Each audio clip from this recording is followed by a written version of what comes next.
Il me fait vraiment plaisir d'accueillir pour une troisième année, Monsieur Jean-Philippe Lemay, qui est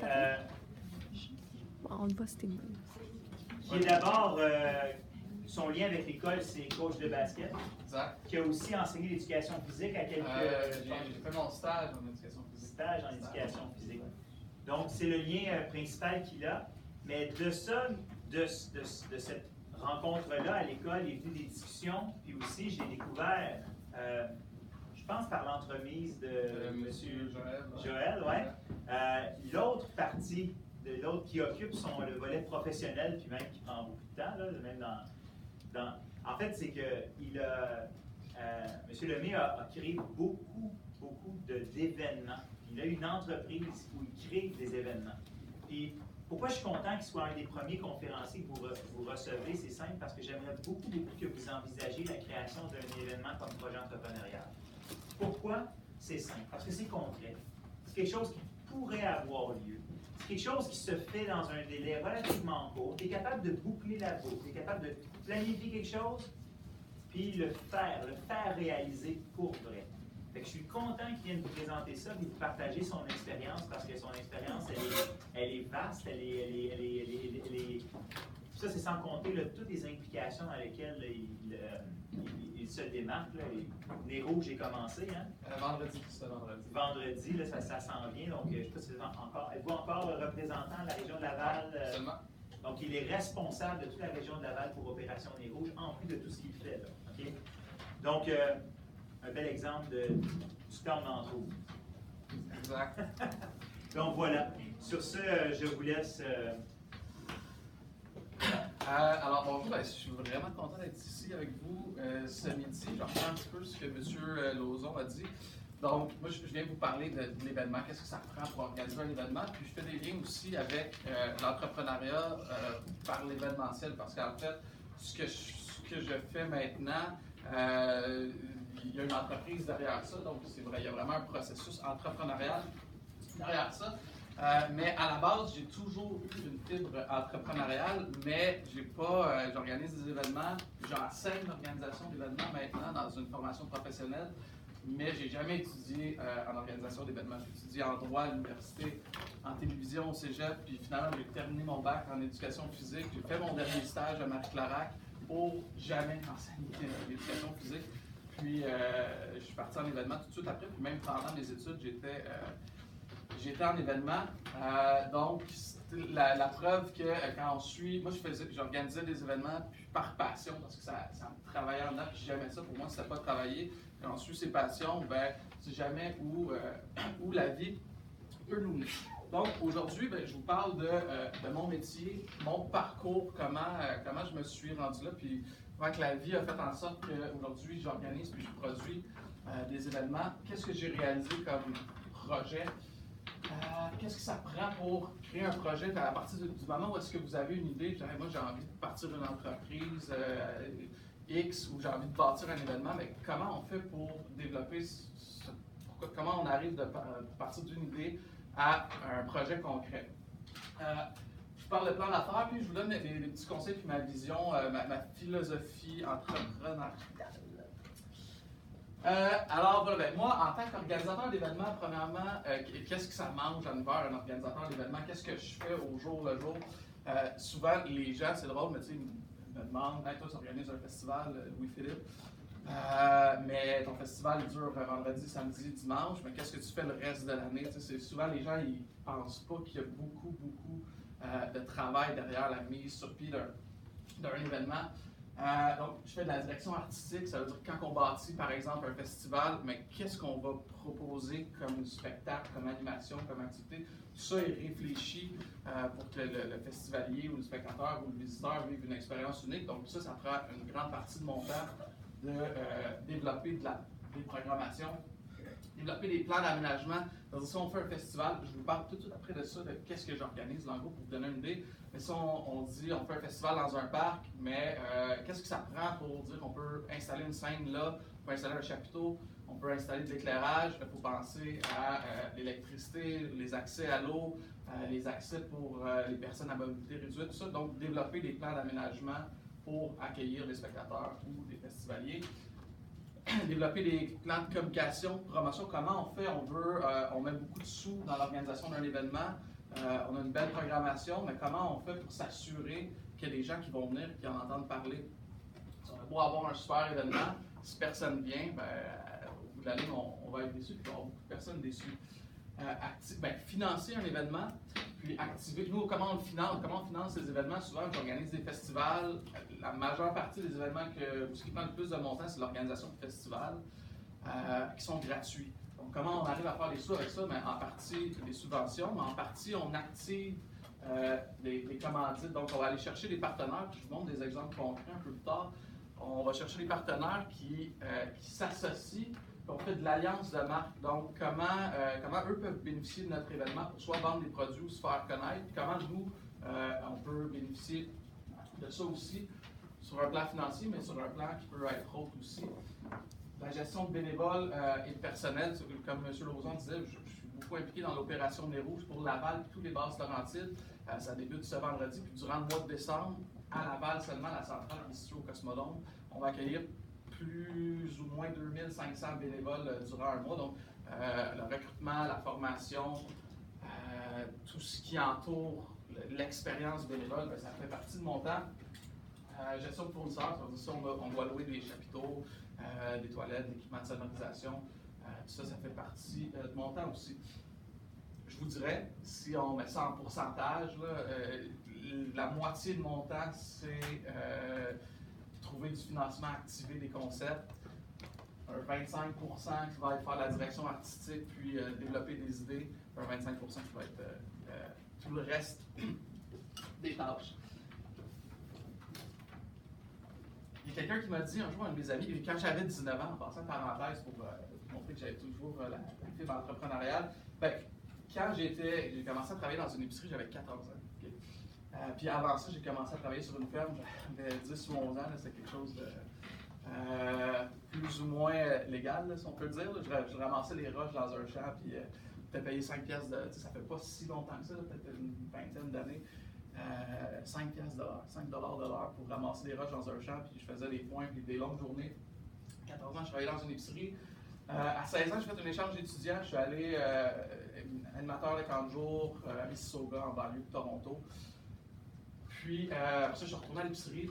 À 19 ans, je suis allé faire un échange d'étudiants en France. Okay, j'ai fait école bleue en France, tout ça. Puis, quand je coupais les gazons, je travaillais pour une municipalité. Quand je suis revenu, ça ne me tentait pas nécessairement de retourner à travailler à l'épicerie. Puis, avec un de mes amis, on avait parti une compagnie de gazon. On va couper du gazon. Puis, on a bâti une compagnie, on s'est acheté un camion, on a acheté un tracteur à gazon. On a rencontré une compagnie qui nous a fait des flyers, qui nous a expliqué comment faire notre promotion. On avait fait des flyers, puis la madame nous avait dit, pour être sûr que les gens les voient, faites un trou, mettez un élastique, puis allez l'accrocher après les portes avec l'élastique, parce que comme il va être après la porte, les gens n'auront pas le choix de l'enlever. Faites juste le laisser à terre comme un public-sac, ils ne le prendront pas, mais en l'enlevant avec l'élastique. On a suivi ses conseils, on a fait ça, puis on a travaillé tout l'été à faire de la coupe de gazon, puis il y a des gens qui nous demandaient, êtes-vous capable de poser de la tour? Puis on a appris comment poser de la tour pour faire du paysagement. Puis finalement, quand l'été a fini, mon partenaire avec qui j'avais parti ça, lui, il voulait continuer, on était au cégep à ce moment-là, il voulait continuer là-dedans et investir des sous. Moi, c'était pas nécessairement mon plan de carrière, je ne savais pas encore exactement ce que je voulais faire. Puis j'ai dit, moi, ça ne m'intéressait pas de mettre plus d'énergie ou de sous là-dedans, fait que j'ai laissé.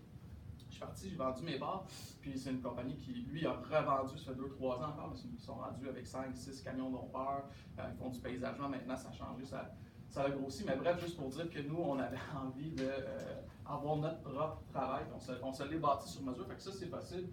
Puis cet ami-là, finalement, tout ça, petite parenthèse pour dire qui est devenu mon planificateur financier un jour, m'a dit, tu sais, souvent, puis c'est vrai, on a tendance à surestimer ce qu'on peut faire dans une année. Fait que, si on s'assoit et on se dit hey, qu'est-ce que je peux faire, qu'est-ce que je peux réaliser comme projet, on va surestimer ce qu'on peut faire en une année, mais on va sous-estimer ce qu'on peut faire en 10 ans. Tu sais, quand je regarde en arrière les 10 dernières années, ce que j'ai fait, si je m'étais assis autour d'une table en me disant mais mes projets et mes plans pour les 10 prochaines années, j'aurais probablement mis moins que la moitié des projets que j'ai réalisés. Fait que, gardez ça en tête que souvent, on surestime ce qu'on peut faire en une année, mais on sous-estime ce qu'on peut faire sur une longue période de temps.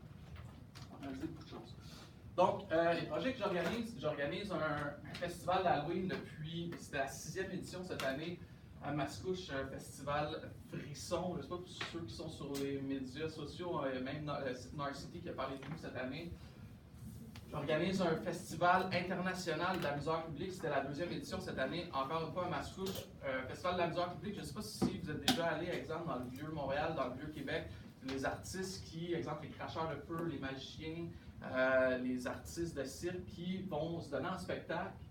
Vous êtes là, vous appréciez le spectacle, puis à la fin, ils vont passer le chapeau, ils vont vous demander des sous pour encourager. C'est le concept de cet événement-là, c'est gratuit. Cette année, on a présenté plus de 100 spectacles en une journée.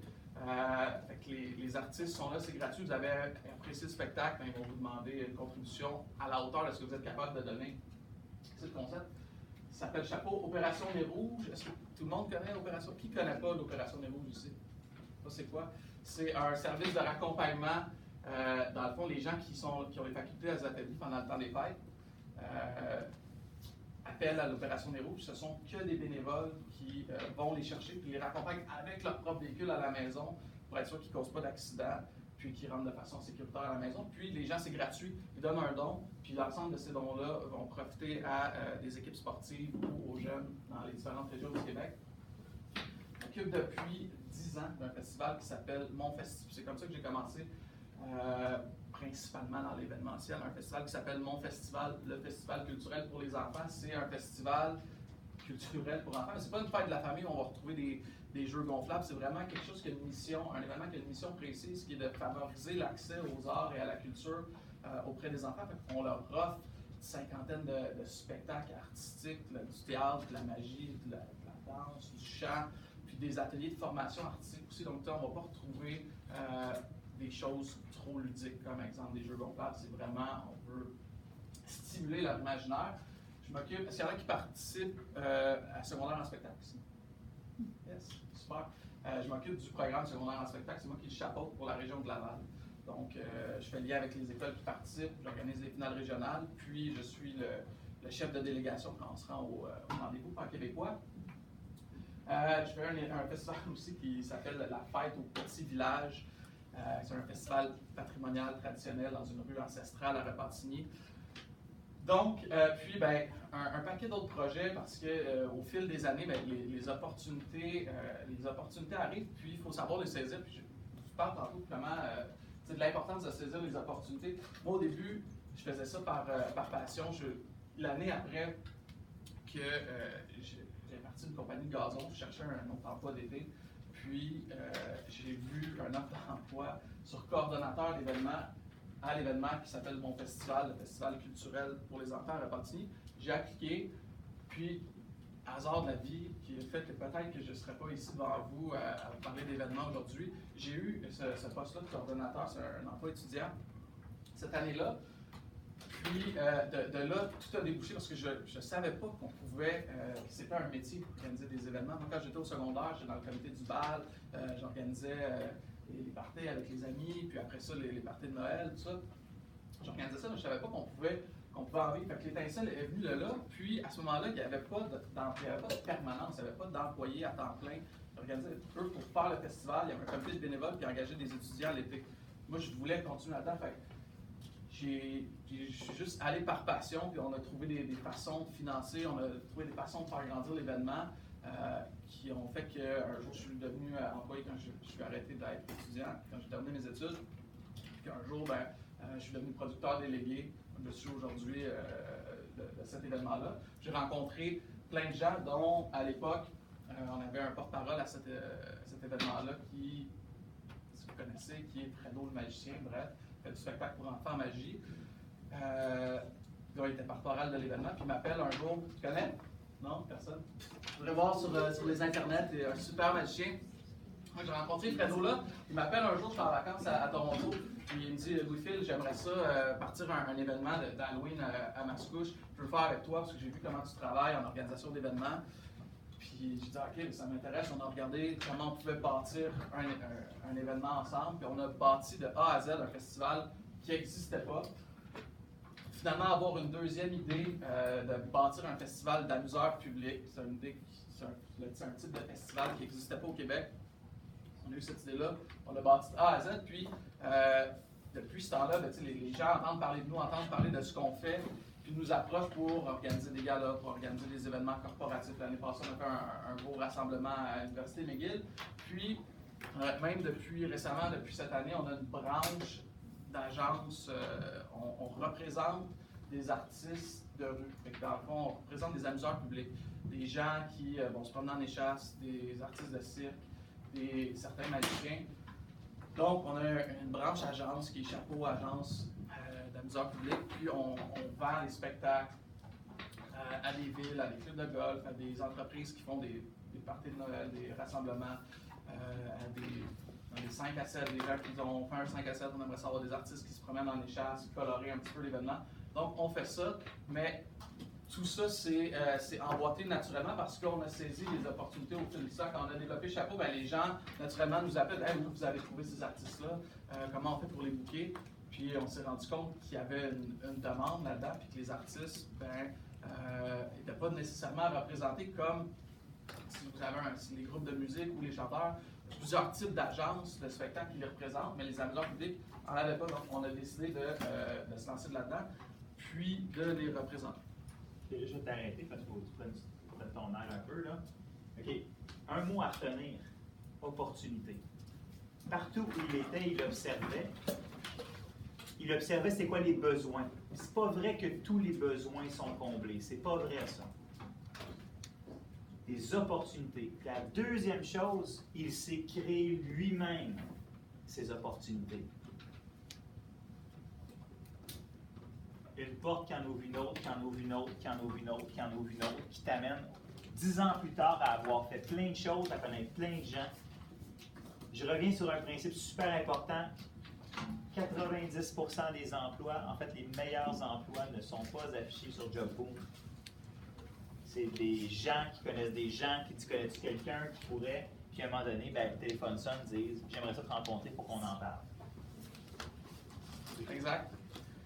Puis ça ne veut pas dire non plus que toutes les idées, toutes les offres vont être bonnes, mais il faut savoir, il faut apprendre à les analyser, il faut apprendre à les évaluer et dire si on embarque ou on n'embarque pas. Je vous montre quelques images de ce que je fais. C'est le festival d'Halloween l'année dernière. C'est on a fait un panneau d'autoroute, puis comment on va faire pour attirer l'attention des gens. Cette année-là, la thématique de l'événement, c'était un village hanté. Donc, on a transformé un parc, le parc pour l'événement, en village. Donc, ça avait l'hôpital, ça avait l'église, ça avait le cimetière, l'école, tout ça. Puis, ça se passe à Mascouche. Fait qu'on s'est dit comment on va capter, on va le faire d'une façon loufoque, l'attention des gens. Faire un panneau d'autoroute, comme on voit, mais au lieu que ça marqué Mascouche, on barre le nom, on fait Mars-couche.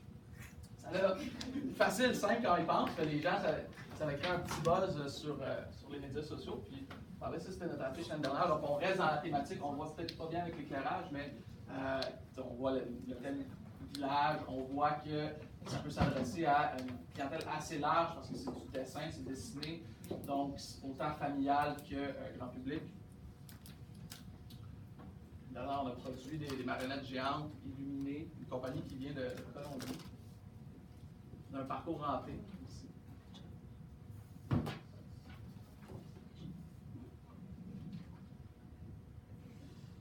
On a créé sur mesure pour le festival, puis on parle d'opportunité, mais pour le festival, on disait quand on faisait du développement et de la recherche en programmation, des fois, on signe des artistes pour qu'ils viennent performer à notre événement. Des fois, on crée aussi sur mesure, puis depuis 3 ans, on a développé un spectacle interactif de contes autour d'un cimetière. Donc, on a créé, avec une compagnie qui fait du décor, un cimetière sur mesure, mais loufoque. Donc, c'est les pierres tombales, l'inévitable, Tristan l'amour. Et donc, comme ça, le spectacle, c'est le gardien du cimetière qui se promène avec les festivaliers, les spectateurs, puis leur explique d'une façon loufoque comment les gens sont décédés. Puis quand on l'a fait la première année, ça a hyper bien fonctionné, les critiques étaient super bonnes. Puis par la suite, on s'est fait approcher par des municipalités. Comment on fait pour recevoir ce spectacle-là? On l'a bonifié, on a fait 2-3 versions du spectacle, créé des nouveaux décors, puis on tourne ce petit spectacle aussi dans d'autres événements. Donc, de ce qu'on a bâti dans notre événement, on l'exporte dans d'autres événements pour en faire des sous, puis des finalement.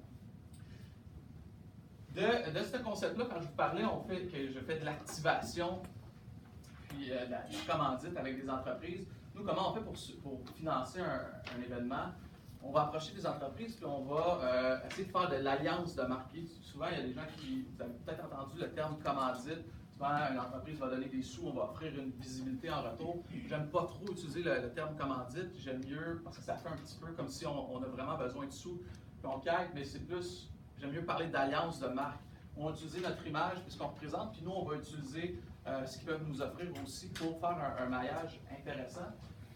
Puis, je ne sais pas si vous avez participé à plusieurs événements, vous êtes capable de réfléchir à associer un événement avec un commanditaire. On pense au Festival d'été de Québec, qui est une des plus grandes commandites au Québec avec Bell. Pensez à ça, quelle entreprise vous voyez s'associer avec un événement. Puis, c'est assez rare qu'on voit un salon funéraire commandité ou s'associer avec un événement. Nous, on s'est dit, l'Halloween, la fête des morts, probablement quelque chose à faire avec ça. On est allé les rencontrer, puis moi, quand je rencontre un partenaire comme ça, la première fois que je les rencontre, c'est très. Je ne vais jamais arriver en disant voici nous ce qu'on peut vous offrir, c'est ce qu'on. On les connaît pas vraiment, on a fait de la recherche dessus. Mais je ne peux pas arriver et leur dire voici ce que je veux vous offrir, ce que je veux vous vendre. Je ne sais pas s'ils en ont vraiment besoin. Moi, je prends rendez-vous avec eux, je les rencontre, puis ma première question, puis souvent ça les déstabilise parce qu'ils ne sont pas habitués à se faire poser cette question-là, c'est qu'est-ce que vous recherchez? Qu'est-ce que vous voulez? Puis pour une entreprise qui veut s'associer avec un événement, commander un événement, il peut avoir toutes sortes de réponses. Ça peut être faire des ventes directement, ça peut être accroître la notoriété, ça peut être avoir une plus grande visibilité. Puis dans le cas des salons funéraires, quand on les a rencontrés, eux, ils nous ont dit, nous, les gens, ont quand on pense au salon funéraire, on a toujours une image un peu morbide de ça. On veut dynamiser ça un petit peu sans aller trop loin. Okay? Fait que là, on prend cette information-là, nous, on repart avec ça. Fait que leur objectif, c'est de changer un peu la vision que les gens ont des salons funéraires par le biais de notre événement. Fait que qu'est-ce qu'on peut faire? Nous, on était à la première année où on développait un spectacle cimetière. On s'est dit, on va utiliser les pierres tombales qu'on crée avec les noms loufoques. On va créer des faux avis de décès. On va passer dans le journal. Puis on va créer un petit buzz avec ça.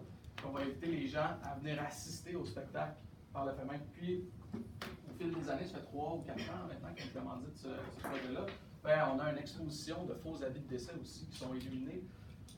Puis même depuis 2 ans, on a poussé le concept un petit peu. Les gens, quand ils viennent dans le parc, on a des formats géants des avis de décès. Ça, c'est de façon loufoque, Jean Marbois est décédé suite à l'apparition d'un corps étranger dans sa jambe. Toujours des trucs drôles comme ça.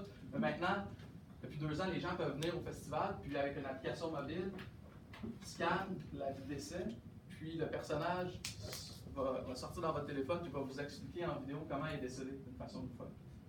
C'est une visibilité assez intéressante pour les salons funéraires, parce que leur logo est toujours associé là. On sait que c'est eux qui sont derrière ce projet-là, puis on sait qu'ils s'impliquent autrement. Puis pour eux, la réponse était hyper positive. Ils nous ont rappelé par la suite, puis ils ont dit ils étaient vraiment contents. Les gens se promenaient, puis ils disaient c'est donc bien intéressant que les salons funéraires s'impliquent dans la communauté et participent à un projet drôle comme ça. Et c'est la réalité augmentée un peu? Réalité augmentée, exactement. OK. Une année, rapidement, on avait un partenaire autobus. Puis, au lieu de juste mettre un logo sur une affiche, on s'est dit comment on peut mettre en valeur leur autobus. On a développé un spectacle interactif à l'intérieur de l'autobus. Donc, les gens, ça allait rentrer dans l'autobus. L'autobus devenait le théâtre. Le chauffeur d'autobus, c'était un comédien, il avait de la projection sur le toit, la musique, du décor. Donc, on était un spectacle en 3D, finalement, à l'intérieur de l'autobus. une entreprise qui venait, un food truck qui vient à l'événement, il dit, ben nous, on va offrir de la poutine, mais le concept de notre événement, puis nous, ce qu'on fait attention, c'est de jamais dénaturer un événement. On ne veut pas on fait un festival d'Halloween, je veux pas Harley Davidson qui vient s'associer, puis ils font juste mettre leur logo, puis nous, on gagne rien, puis eux ne gagnent rien. Il faut qu'il y ait un gagnant-gagnant. C'est une entreprise qui dit, on va venir avec notre camion de rue, puis on veut vendre de la poutine. Puis nous, on s'est dit, OK, mais comment vous allez faire pour être Halloween? On dit, ben on peut faire une poutine officielle du festival, on va appeler ça la poutine frisson. C'est ce que ça donne. Puis quand on pousse plus loin la réflexion comme ça, au lieu d'avoir juste un camion de rue qui vient sur le site et qui vend de la poutine, quand on met ça sur les réseaux sociaux, qu'est-ce que vous pensez qui est arrivé? Les gens s'identifiaient, on va venir au festival, on va goûter à cette poutine-là. C'est une seule fois dans l'année que tu peux goûter cette poutine-là. Puis il y avait d'autres camions de rue à l'événement. La première poutine qui a été sur l'autre, il n'y en avait plus, c'était celle-là. Les gens voulaient cette poutine-là parce que c'était la seule fois qu'ils pouvaient la manger. L'affiche de notre festival d'amusage public.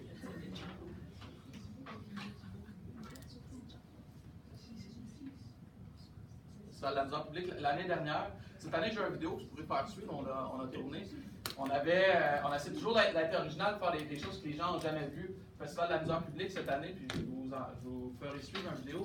On a fait venir une artiste qui vient de l'Inde. Elle tire de l'arc à flèche. Mais ça veut dire que tu as une pomme sur la tête.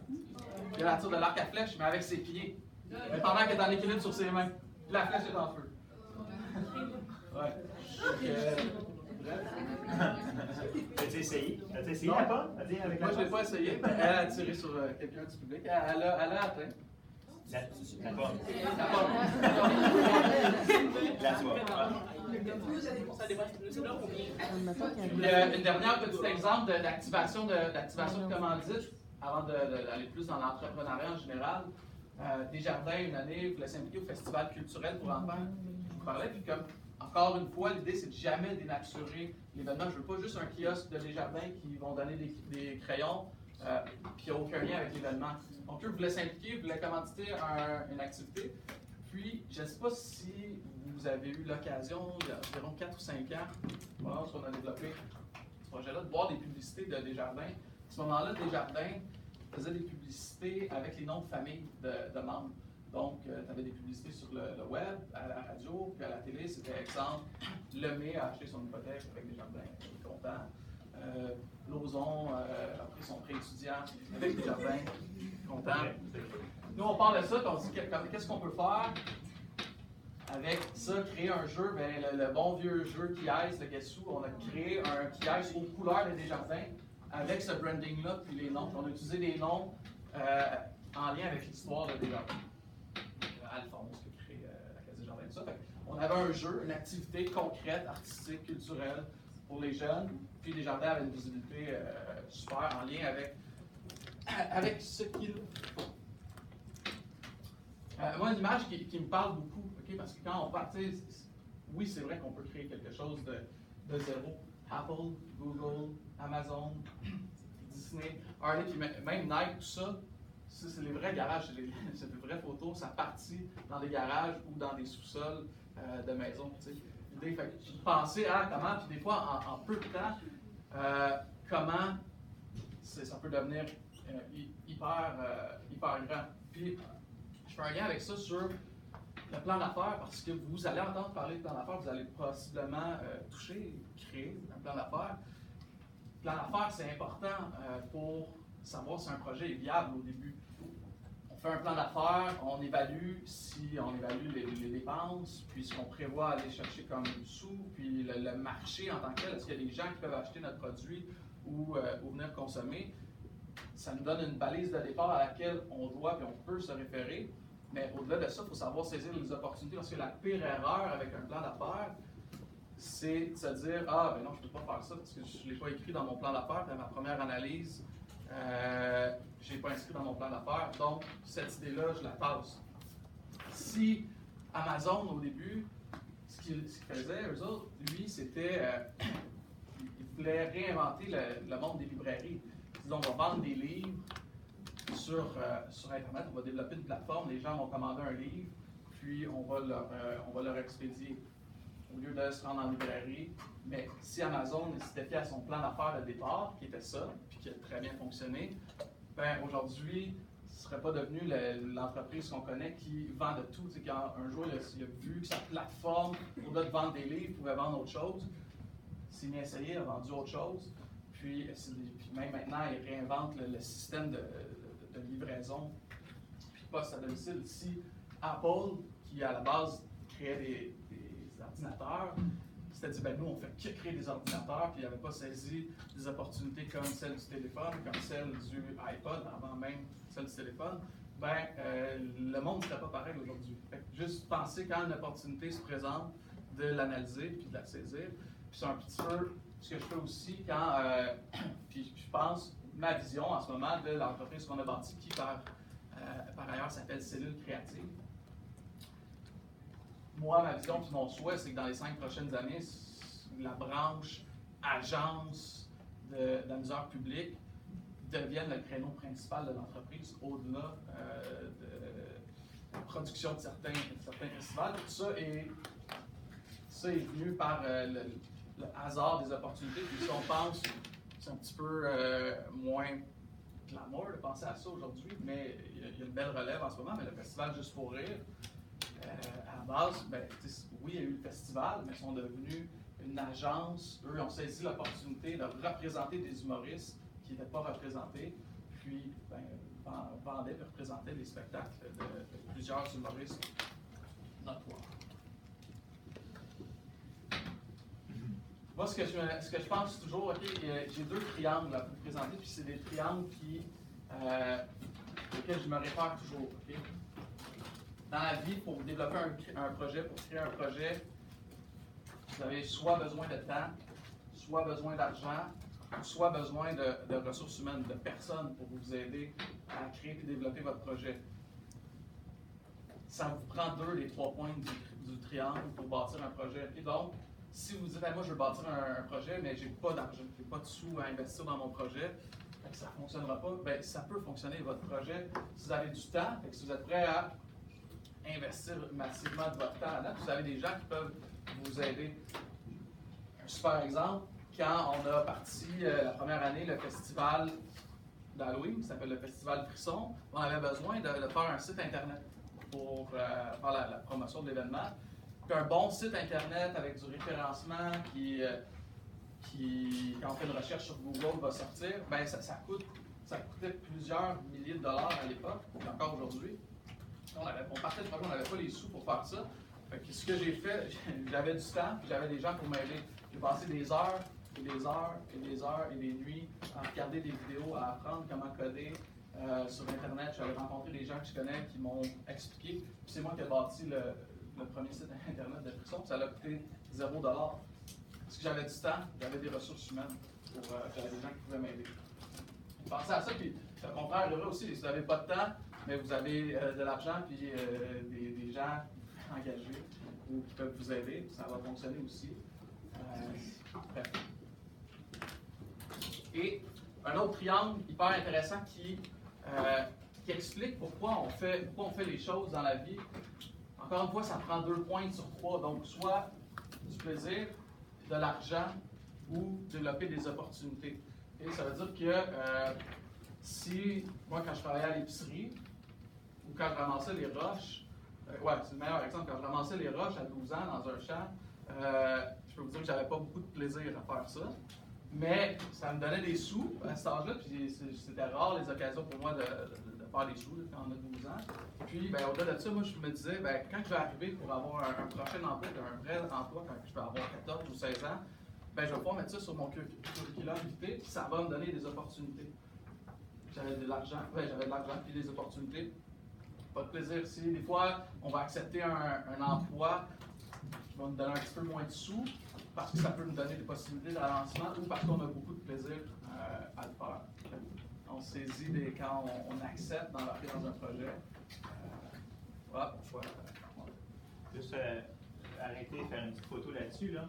Ça veut dire que, dans le fond, si je comprends bien, c'est un plan de match. Ça veut dire que des fois, le premier travail que tu vas choisir, c'est pas celui que tu vas faire toute ta vie. C'est une première étape qui va t'amener à faire autre chose après. c'est pour avoir des sous qui vont te permettre de payer tes études pendant que, ou te permettre d'avancer des sous pour un voyage que tu veux faire, un échange étudiant. Si je comprends bien, c'est ça. Hein? Le travail pour lui-même, tu sais, je dis souvent tu sais, à quelqu'un qui commence à travailler, là, je dis est-ce que c'est payant? Elle dit ah, quand même. J'ai dit ben pas trop. Est-ce que c'est le fun? Ouais, quand même, mais j'ai dit pas trop, hein. Faut pas que ce soit trop payant, faut pas que ce soit trop le fun, parce que tu vas te prendre des pieds là. Comprenez-vous? Tu vas être pris pour faire ça. Tu lâches l'école 1 an, faut que tu fasses plus de sous, puis là, t'embarques dans une espèce de spirale, tu pourras plus retourner à l'école parce que, tu sais, fait que faites super attention, tu sais. Donc, oui, ça, mais le mot opportunité, c'est très, très, très important de voir ça comme étant une séquence, un plan de marche. Oui, exact.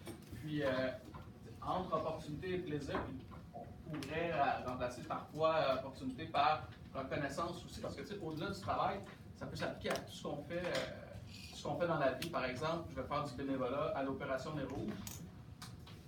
Ben, je ne ferai pas de sous, je vais faire du bénévolat, mais je le fais parce que, j'ai du plaisir à faire ça, je trouve ça passionnant, je trouve ça le fun. Puis deux, ben, il y a une reconnaissance qui vient avec. Je disais, tu t'impliques, bravo, puis voir à quoi les sous vont servir, puis ce qu'on apporte à la société dans ça.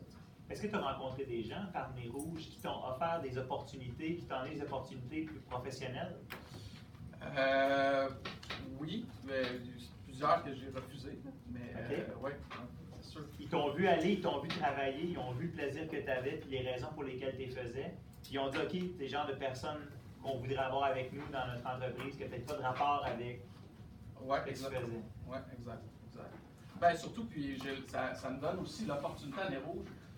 Comme je vous ai parlé, il y a 2500 bénévoles. J'ai l'occasion d'en rencontrer plusieurs. Puis de parler, c'est une forme de réseautage aussi.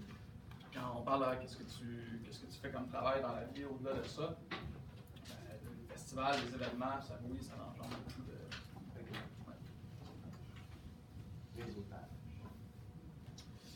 Mes conseils, puis un petit peu ma philosophie sur comment, quand je me lève le matin, comment je travaille ma journée un petit peu. Pour moi, ça ne vous dit rien cette image-là, mais c'est dans le premier film de Peter Pan avec Robin Williams. Un super film, allez écouter ça. Il y a une scène où Peter Pan est assis à la table à manger avec les enfants perdus, puis les enfants perdus se gavent, puis ils mangent la nourriture, puis ça a l'air bon, puis lui il est devant son assiette, puis il n'y a rien dans son assiette. Puis lui, il regarde les enfants perdus, puis il se fâche après eux en disant ben, arrêtez de niaiser, il n'y a rien à manger. Puis il y a un enfant perdu, puis il dit utilise ton imagination, Peter, puis là, Peter, en blaguant, prend dans son bol qu'il n'y a rien dedans, quelque chose de nourriture pour le lancer à l'enfant perdu en voulant dire il n'y a rien du tout. Mais là, il a utilisé son imagination, puis il se met à voir la nourriture, puis la table, comment elle est pleine de nourriture. Mais moi, c'est une image qui me parle beaucoup, en sens que quand vous avez une idée, poussez-la. Poussez-la au maximum. On peut pousser les limites. Quelque chose qui m'accroche beaucoup aussi, c'est si quelqu'un d'autre peut le faire, ben, tu peux le faire un peu comme le site Internet. Moi, je me dis, si je peux payer quelqu'un pour faire un site Internet, si j'ai du temps ou des gens pour m'aider, je peux le faire aussi. Si chez moi, la plomberie s'écroule, il faut que je remplace mon robinet, puis je ne sais pas comment. Si quelqu'un d'autre peut le faire, je peux apprendre à le faire aussi. Puis, c'est quelque chose que j'applique tous les jours. On parlait d'imagination, mais une autre image qui me parle, c'est les frères Wright qui ont inventé les avions. Puis la légende, c'est que les deux frères étaient couchés dans le gazon, puis ils regardaient les oiseaux, puis ils rêvaient de voler comme les oiseaux. Puis ils se sont dit, hey, on va essayer de développer une machine qui va nous permettre d'être comme les oiseaux puis de voler. Puis 100 ans, 150 ans plus tard, aujourd'hui, je pose la question, est-ce qu'ils ont réalisé leur rêve? Là, souvent, les gens, oui. Mais non, ils n'ont pas réalisé leur rêve parce qu'aujourd'hui, personne n'est capable de voler comme un oiseau. On vole dans un avion, mais des fois, atteindre un rêve à 70%, à 80%, à 90%, c'est réaliser des grandes choses qui peuvent changer ou non le monde, mais tu peux réaliser des grandes choses. Le chien, quand quand vous rencontrez quelqu'un, c'est super important. On dit le chien, c'est le meilleur ami de l'homme. Okay, pourquoi? Quand vous rentrez dans une pièce, puis il n'y a pas grande personne que je connais, il y en a certains, souvent ils ont été marqués dans leur jeunesse ou à un événement particulier, pas grande personne qui n'aime pas les chiens. Mais quand vous rentrez dans une pièce, qu'est-ce que le chien va faire? Il va vous sauter dessus, il va aller vous voir, il va voir vous flatter, il va vous donner de l'attention, il va vous licher. Mais c'est pour ça qu'on aime les chiens, parce qu'ils nous donnent de l'attention. C'est qui la personne la plus importante au monde? Ben, c'est toi. C'est la personne la plus importante au monde. Pour moi, c'est moi. Puis pour toi, c'est toi. Puis la preuve, c'est que si j'ai un mal de dents qui me dérange, j'oublie la famine en Afrique, j'oublie les problèmes dans le monde. C'est mon mal de dents, la chose la plus importante. C'est niaiseux comme ça, mais on est fait comme ça. Donc, en sachant ça, ben, quand vous rencontrez les gens pour des affaires, pour du réseautage, peu importe, accordez-leur de l'importance. Okay? Quand je vais rencontrer des partenaires pour la première fois ou les fois d'après, avant de parler d'affaires et de business, je pose des questions sur eux, leur entreprise. Si je vais dans une épicerie pour rencontrer, je sais très bien que la personne, c'est son épicerie. La deuxième chose la plus importante pour elle, c'est l'entreprise qu'elle a bâtie. Si je suis capable de la complimenter, il faut que ça soit sincère aussi sur son entreprise, elle va être contente. Si je rentre, ça a l'air de bien rouler les affaires. Un mardi matin, il y a beaucoup de monde dans l'épicerie. Je flatte ce qu'elle a fait. Une petite blague comme ça. Quand la première fois que j'ai rencontré le directeur général des salons funéraires, c'était le salon funéraire gay, je suis rentré dans son bureau, super beau bureau. Puis là, je pars de ce concept-là que je veux m'intéresser, je veux poser des questions, puis ça m'intéresse aussi. Puis là, on était en plein début février, fin janvier. Puis je dis, ouais, les salons funéraires, ça comme modèle d'affaires, ça m'intéresse un petit peu, mais là, y a-t-il une période morte dans l'année? J'ai dit ça mot pour mot. Mais non, c'est drôle. Mais finalement, pour apprendre, puis pour la petite histoire, les salons funéraires, après les fêtes, c'est tout le temps pas mal légal, puis il m'a dit, mais après les fêtes, et souvent il y a des gens qui veulent passer un dernier Noël, un dernier temps des fêtes, puis après ça, c'était salé. Fait que des fois, il y a un petit boom en janvier, février. Mais bref, ça amène sur des discussions, puis avant de parler d'affaires, les gens se sentent très importants. Un autre conseil, le temps file un petit peu. N'ayez pas peur de vous aider. Moi, ce qui au début m'a freiné beaucoup, puis qui maintenant me permet de continuer sur une heure d'aller. Au début, moi j'ai étudié en télévision, j'ai étudié en droit, j'ai étudié en administration, j'ai fait un bac en éducation physique, puis je me suis ramassé en événementiel, puis à faire du développement de programmation culturelle. Puis au début, je travaillais avec des artistes. Puis je travaille toujours avec des artistes, mais des gens qui faisaient ça de leur vie. Mais c'est pas parce que ça veut pas dire que les idées n'étaient pas bonnes. Puis au début, moi j'avais peur de les dire. On était autour d'une table, puisqu'on développait des idées, on faisait du développement de programmation, du développement de concepts. J'avais peur de donner mes idées pour ne pas me sentir jugé parce qu'eux font ça dans leur vie. Des fois, je les retenais, mais pour me rendre compte que mes idées, quand je les laissais aller, ben ils les trouvaient bonnes. Ces gens-là les trouvaient bonnes, puis ça a permis de développer de super beaux projets. Puis quand quelqu'un qui fait ça dans sa vie ou qui est reconnu, qui a une autorité, reconnaît que vous avez des bonnes idées, ça donne un flow supplémentaire.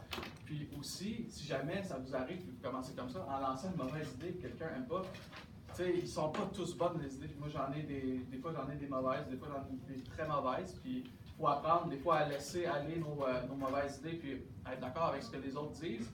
Mais il ne faut pas que le fait que vous ayez une fois lancé une mauvaise idée qui n'a pas fonctionné, pensez que toutes vos autres idées sont mauvaises. Et pas peur de dire vos idées. La vie fait de moine. Tu sais, vous avez entendu l'expression « la vie fait pas de moine », mais moi je vous dis que la vie fait le moine complètement.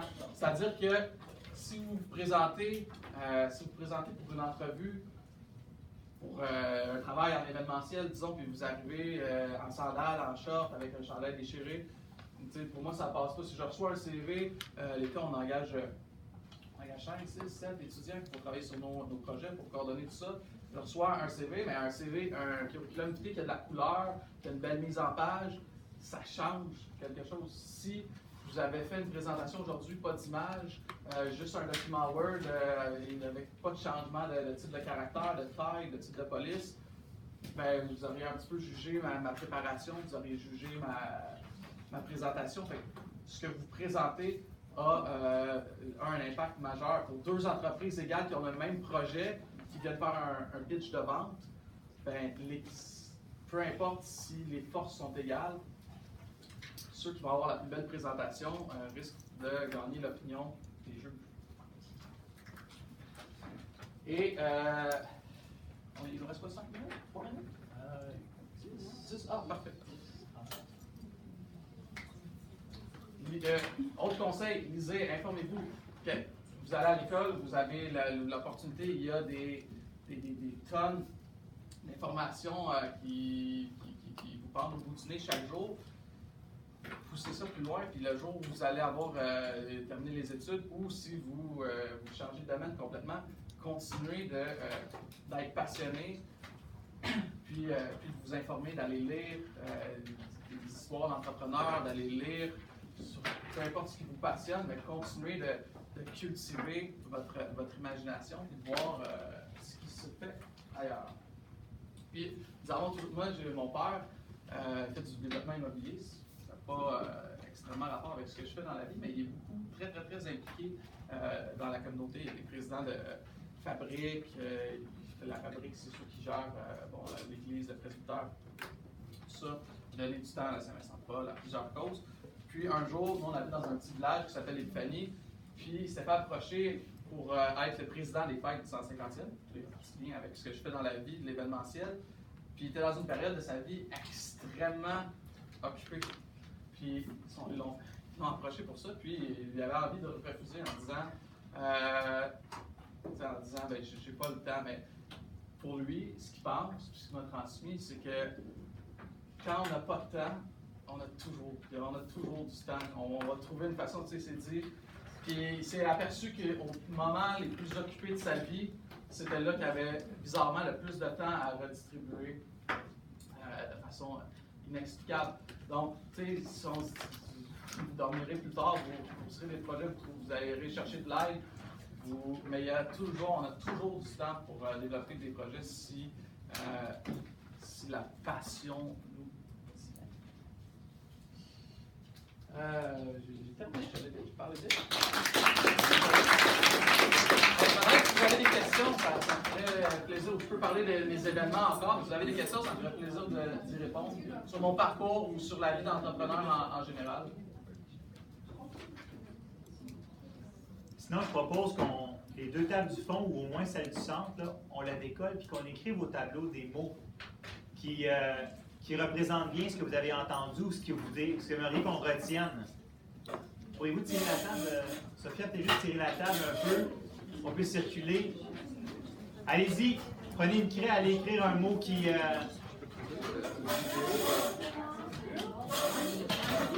les filles, faites de la place, tassez les tables. Vraiment, Isabelle, fais attention à ton dos. Là. On veut te garder jusqu'au bal. Hein?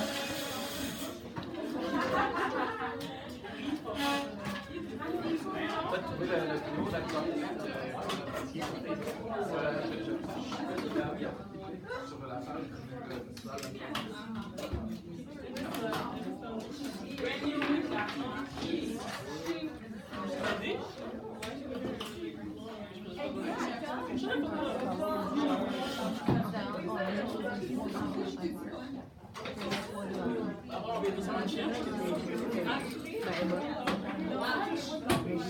C'est moi, on gère, on gère. Moi, je vais écrire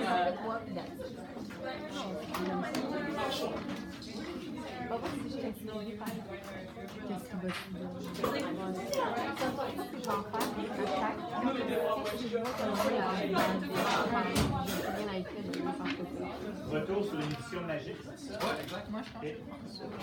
Parce qu'il y a rien comme ça.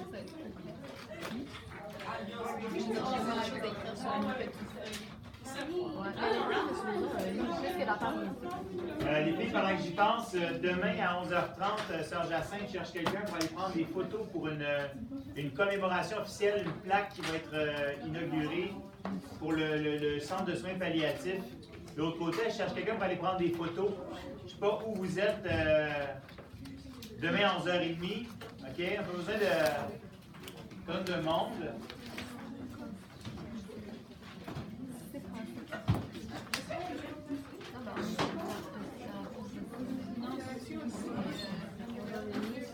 Après le cours de français, Si vous voulez proposer votre nom, écrivez votre nom sur un post-it, on fait un tirage. Confiance à la chance. Un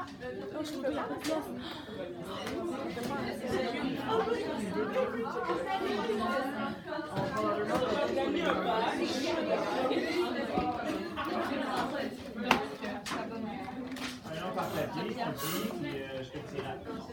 Mais là, vous êtes où à 11h30 demain? Il n'y a pas d'examen, hein?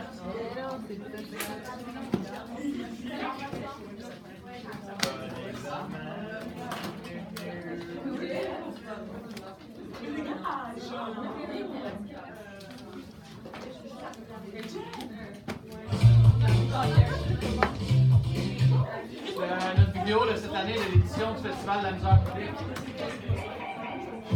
Vous allez voir la fille qui tire de la flèche. Ah ouais. La fille, là, qui tire la flèche à côté.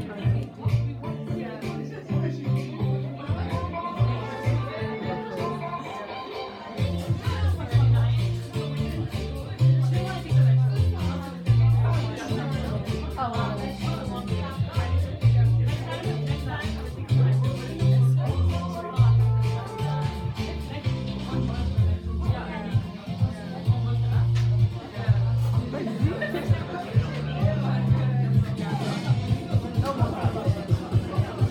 la flèche.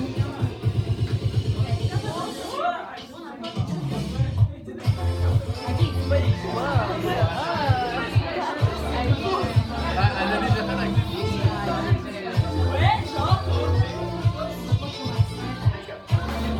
Ouais, non, j'avoue que...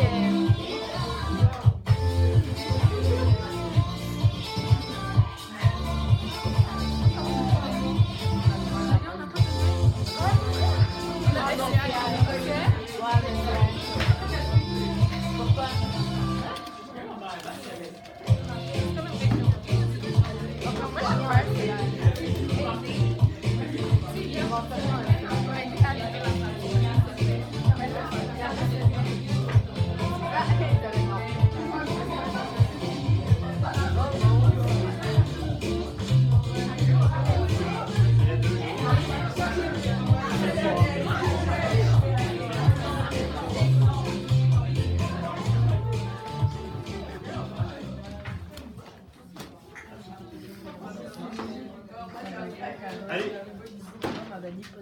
Avez-vous des questions, les filles? Avez-vous des questions sur son parcours? C'est des inquiétudes que vous avez? Puis...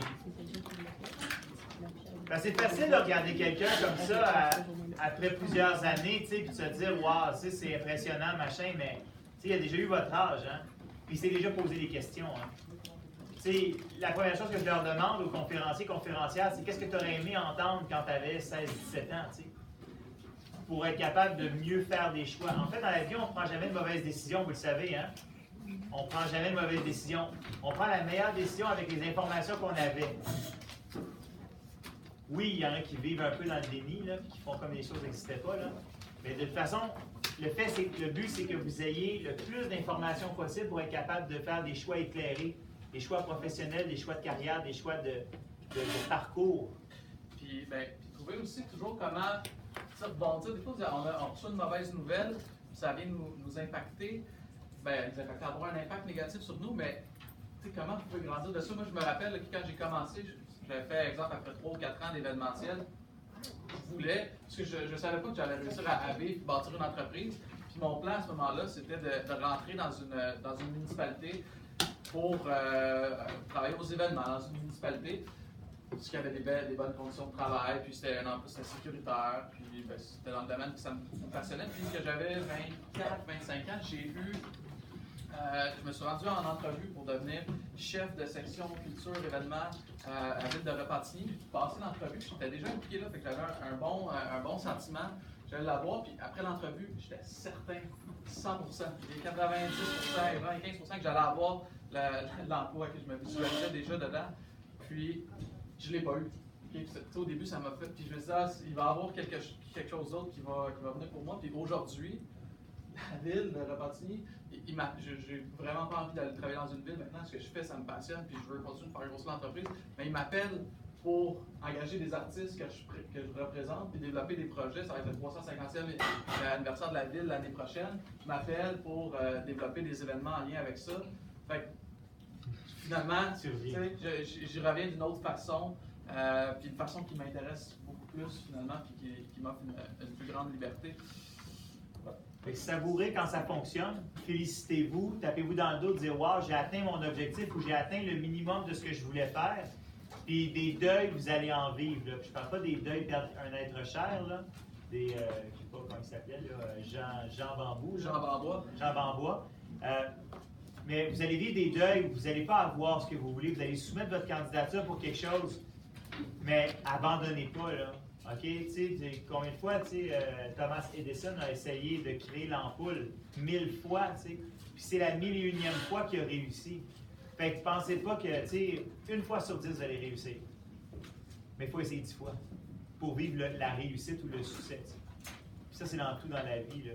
T'sais, la première peine d'amour, c'est un peu la même chose. La première fois où vous allez perdre un emploi, vous ne l'aurez pas peut-être choisi, là, c'était juste une restructuration.